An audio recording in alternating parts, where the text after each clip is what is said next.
Berachos, Daled, here we go. Gimel Aleph. Right. One who's dead by one whose dead lies before him is exempt from reading the Shema and from tefillah and from tefillin. The pallbearers and their replacements, other replacements, those going before the coffin and those coming after, those that are needed for the coffin are exempt, and those that are not needed for the bear are obliged. These and those are exempt from tefillah. They bury the dead and return. If they are able to begin and finish before they reach the line, they should begin. If not, they should not begin. Those standing in line, the innermost are exempt, while the other on the outer are obliged. Uh, yeah. Women and slaves and minors are exempt from reading the Shema and Tefillah, but they are subject to the obligation of Tefillah and Mezuzah and to recite Birkas Hamazon. Okay. Okay. Yeah. All right. Balkari Maharher Belibo. Balkari. Okay. So let's just give a little introduction at this point to our subject. Um, we had at the time of Ezra Sofer, he made a takana um, because that a Balkari, somebody who is tame from a seminal emission, either from a nighttime emission or from having relations with his wife, is not allowed to learn Torah or daven. Okay, why did he do this? Because it was perfectly mutter min Torah to do that. You don't have to be tahor to daven or to say or to learn or to say brachas. Okay, why did he do this? Because he wanted to impose a discipline on Talmidei Chachamim that they shouldn't cohabit too frequently with their wives. He didn't want them to be like sex mad or any, right? He wanted them to have a certain amount of discipline, and therefore he put a little bit of friction there, saying, okay, have relations with your wife, but you're going to need to go to mikvah afterwards. Otherwise, you're not going to be able to. So people say, maybe it's a little bit of a bother. It's cold, the water's cold, and okay, so that was his motivation basically behind the takana. Okay, um, the takana did not stick because the people said this is actually just too much. It's too much for us to hold, and it became it's one of these classic cases of a gezer she'ena tzibur yachol lamod bo, that the people just could not take it, and by popular non-compliance, it could not stick as halacha. However, the Mishnah was written at a time while they were attempting to apply this, while it was considered halacha. So we're going to see halachas in the Mishnah that are completely not applicable in la halacha, but nonetheless, this was the idea behind Ezra's Takana. Okay, there'll be some interesting little, especially Mishnah Vav is an interesting little wrinkle in this. But let's start with Dalit.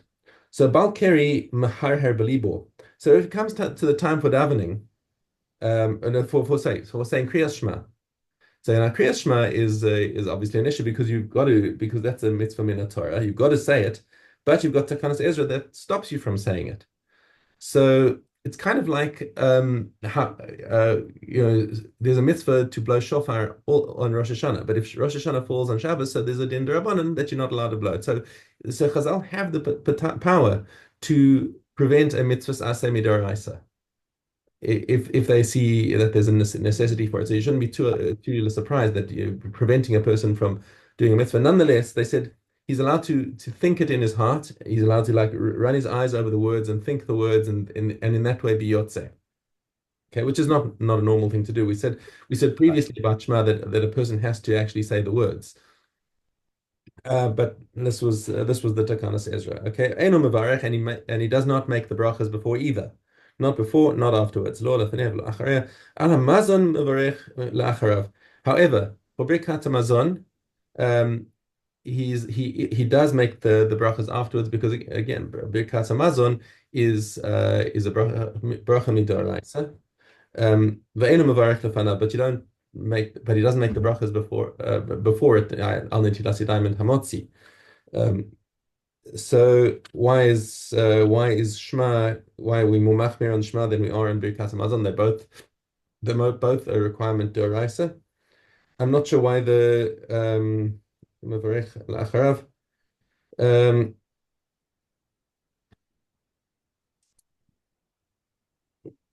perhaps because there's a day that you can be Yotze the Kriyas Shema by just by Hirhor.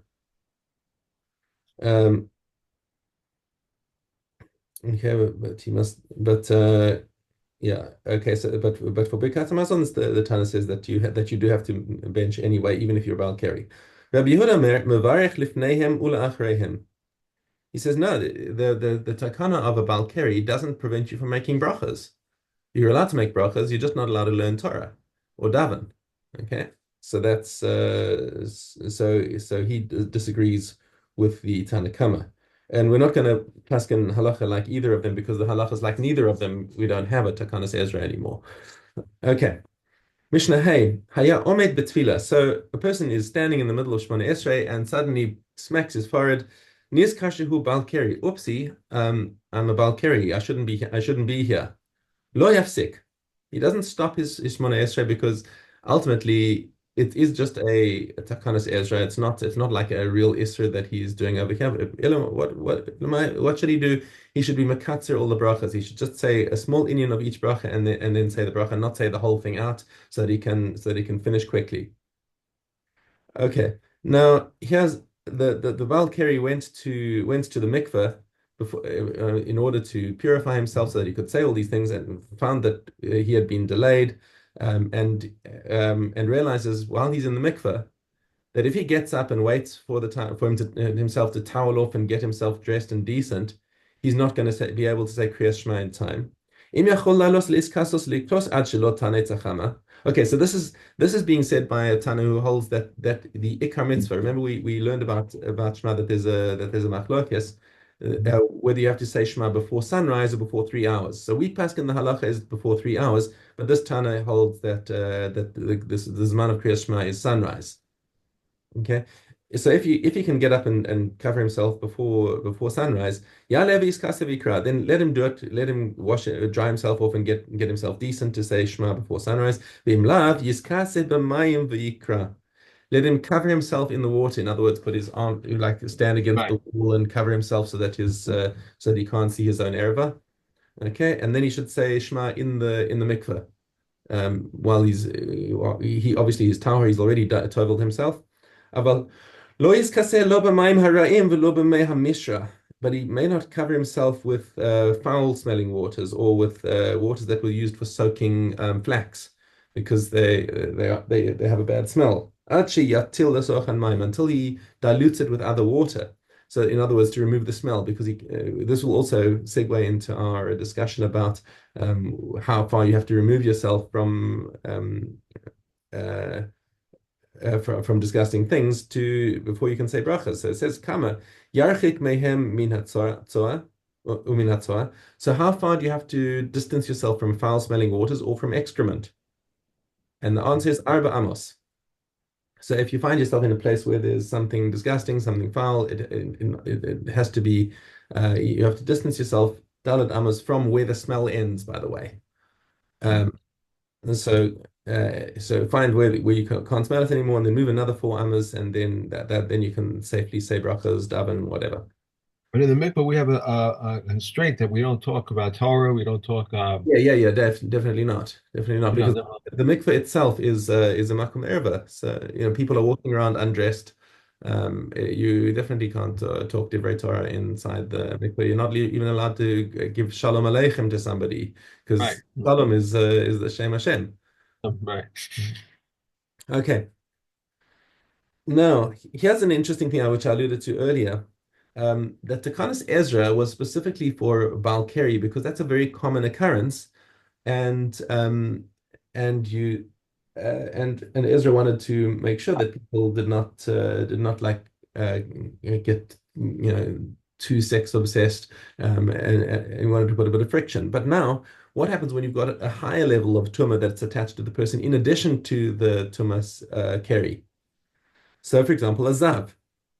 So if you have somebody who's already become a zav, and he also has a seminal emission afterwards, so now he's a zav and a balkari. Okay, so he could go to mikveh and remove the tumas keri, but that's not going to remove the tumas ziva because a zav, first of all, has to wait his 7 days, and second of all, he has to go to Ma'im Chaim. He can't just go to a stam mikveh. He's got to go and find a stream somewhere Right. of Ma'im Chaim. So the question is, are you going to, if he cannot become completely tahor anyway by going to a mikveh, are you going to require him to go to a mikveh before he can learn Torah or say brachas? Similarly, nida shepalta shichbas zera. So the woman is a nida. Okay, she became a nida, let's say, one day after last having relations with her husband, and then having become a nida already, she then emits some of the semen that was left in her by her husband. Okay, Hamishameshes Shira Sanida. And similarly, the other way around. If she first had relations with her husband and then became a nida immediately afterwards, so she would have both Tumas Keri and Tumas Nida on her. Okay, so now can she, if she wants to say brachas, she wants to say brachas, right? And she wants to learn and she wants to daven and she wants to even learn the Torah that's applicable to her. Um, so does she have to go to mikveh? And the Tanna Kamma says, yes, she has to go to mikveh. The man has to go to mikveh, even if it's his zav, even though they're not removing the tumas zav or the tumas nida from themselves, but they at least remove the tumas keri, and therefore they still have to go to mikveh. Rabbi Yehuda Porteri says, what's the point? You're not going to be you're not going to be matari yourself, and the Takanas Ezra doesn't apply to somebody who's got a double Tumah on themselves. Let them just learn Torah until they can actually go. And we're not going to say that they can't learn Torah until until the week has passed or whatever. That's too much of an imposition. So he's more makil on this. And however, as we've said many times before, neither of these views is lahalacha because the Takanas Ezra fell into disuse. Yeah. Yeah, Yeah. that's it for brachas. Let's. Soon. Okay. I put this in the wrong place. Okay. All right. I have Gimel. Okay. Yeah, Correct? that's good. Right.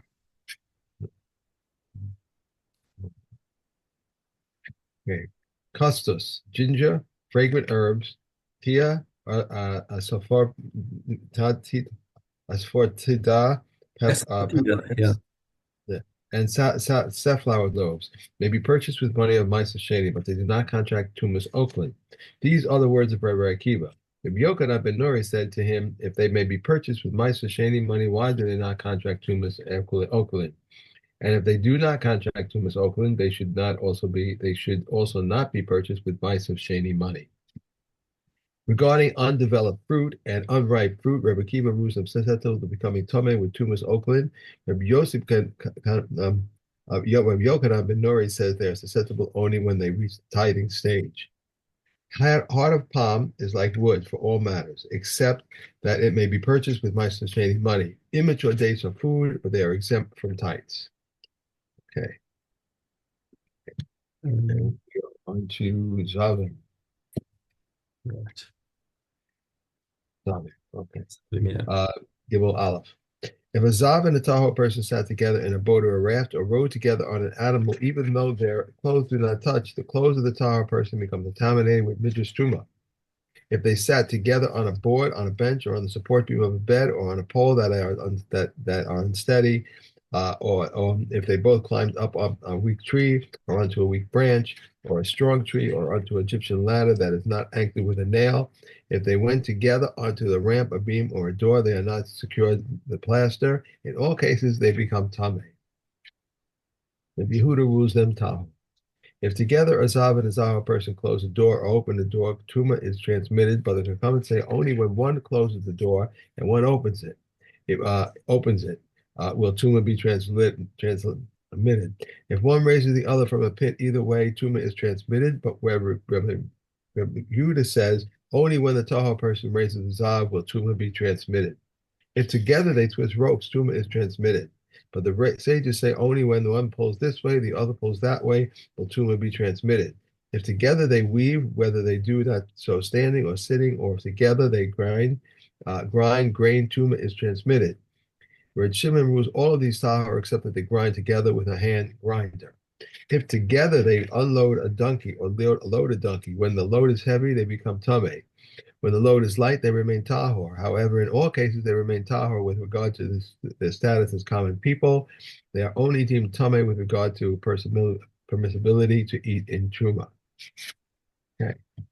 If a Zav and a Tahoe person sat together in a large boat, and which boat is considered a large boat? Rabbi Yehuda says any boat that cannot be swayed by a man. Or if they sat together on a board or a bench in the support beam of a bed, or on a pole that was not steady, or if they climbed up a strong tree or a strong branch or a Tyrrhenian ladder or an Egyptian ladder that is anchored with a nail, or if they went together onto a ramp, a beam, or a door that is secured with plaster, even if only from one side, in all these cases they remain tahor. If the Tahor person strikes the Tameh Zav, he remains Tahor. However, if the Tameh Zav strikes the Tahor person becomes Tameh. Or if the Tahor person would pull away, the Tameh Zav would fall down. Okay. Taurus. Um,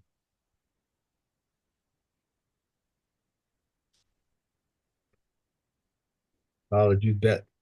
And uncertainty pertaining to Kulam. This refers to the Tahara of persistence. An uncertainty concerning Suratim and is judged according to its status at the time of discovery. An uncertainty concerning afflictions of Saras of the outset is deemed Tahor, as long as the one afflicted has not been confirmed to be Tameh. But once he has been confirmed to be Tameh, an uncertainty is deemed Tameh. An uncertainty concerning Naziros is permitted. And an uncertainty concerning firstborns, whether for human firstborns or animal firstborns, either non-kosher or kosher, is decided leniently, for the burden of proof is on the one who seeks to extract property from his fellow. And uncertainty concerning sacrificial offerings, if a woman has a possible obligation because of 5 doubtful cases of childbirth or 5 doubtful cases of ziva, she brings a single offering and may then eat sacrificial foods. The other offerings are not incumbent upon her.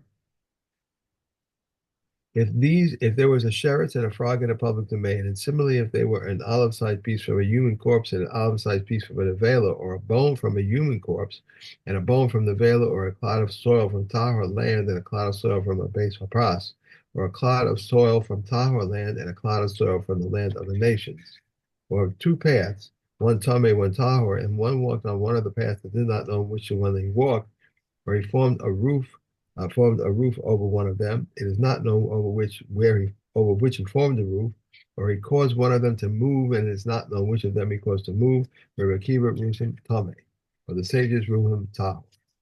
Okay. Hamid. Okay, we have Tamed. Okay. The Dalit. The Cohen arranged the large fire forward. The Cohen arranged the large fire toward the east, and the fire's face was toward the east. And the heads of the inner logs would touch the mound, and there was space between the logs where they would kindle the chips from there. They selected from there fine wood of a fig tree to arrange the second pyre. This incense opposite the southwest corner, drawn 4 amos northward from the corner, an estimated 5 saws of coal. On Shabbos, an estimated 8 saws of coal. For there, they would place the 2 spoonfuls of frankincense on the showbed. The limbs and the fats that were not consumed during the night, the Kohen returned them to the pyre, and they kindled the 2 pyres with fire. And the Kohanim descended and came to the chamber of hewn stone. The appointed one said to them, "Come and cast lots. Who slaughters the Talmud offering? Who throws its blood? Who clears the ash from the inner altar? Who clears the ash from the menorah? Who brings the livers of the Talmud onto the ramp of the altar? The head and the right hind leg, the 2 forelegs, the fat of the tail, and the left hind leg, the fat of the chest and the neck, the two flanks, the intestines and the fine flour, and the chavitim and the wine. They cast lots, and the one who won won." Okay. Right. Yeah. Yeah. Okay. Zion. If one deposits produce with another person, he may deduct for decreases for wheat and rice, 9.5 calves per core, for barley and for millet, 9 calves per core, for spelt and for linseed, 3 sime per core, everything according to its measure, everything according to the time. Said Yochanan ben Nori, what difference does it make to the mice? They do not eat whether from much or from little. Rather, he deducts for decreases for one core only. And Rabbi Yehuda says if he had been a large measure, he does not deduct for decreases because it increases. Um, if he may deduct a sixth for wine, and Rabbi Yehuda says a fifth, he may deduct 3 lugim of oil per hundred, and a log and a half of sediment, and a log and a half of absorption. If it was refined oil, he may not deduct for sediment. If the vessels were old, he may not deduct for absorption. Yehuda says also if one sells refined oil to another for all the days of the year, the latter must accept upon himself a log and a half sediment per hundred. If one deposits a cask with another and its owner had not designated a place for it and he moved it and it broke, if it broke from his hand, then if he had moved it for his benefit, he's liable. For its benefits, he's exempt. If it broke after he put it down, whether he moved it or for his benefit or for its benefit, he's exempt.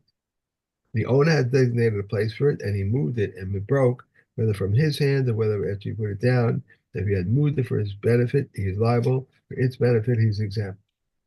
Okay. If one That's it. Yeah. and to Pesachim. Mm-hmm. Hey, base. Okay. The Pesach offering that one slaughtered for some other designation, or the Kohen received transported or through its blood for some other designation, or for its own designation, and then for some other designation, or for some other designation, and then its other designation, it is invalid. What is example of for its own designation, and then for some other designation? For the designation of a Pesach offering first, and then for the designation of a peace offering. And what's the example of for some other designation, and then for its own designation? For the designation of a peace offering, and then for the designation of a Pesach offering. If he slaughtered it for other than those who can eat it, for other than its registrants, for uncircumcised or contaminated persons, it's invalid. If he slaughtered it for those who can eat it, for those who cannot eat it, for the registrants and for other than its registrants, for circumcised and for uncircumcised person, or for contaminated or uncontaminated persons, it is valid.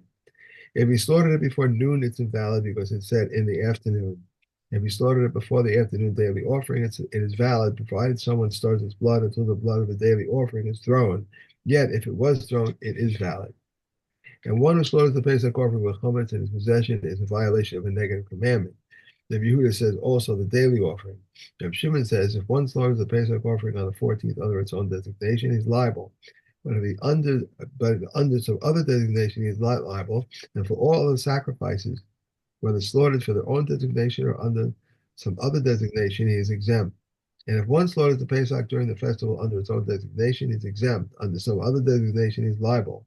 And for all other sacrifices, whether slaughtered under their own designation or under some other designation, he is liable except for a sin offering, which is slaughtered under some other designation. Okay. Good. And that's it. And I got to run to shul. Okay. Wonderful Sure. I'll day. see you tomorrow. Have a great day.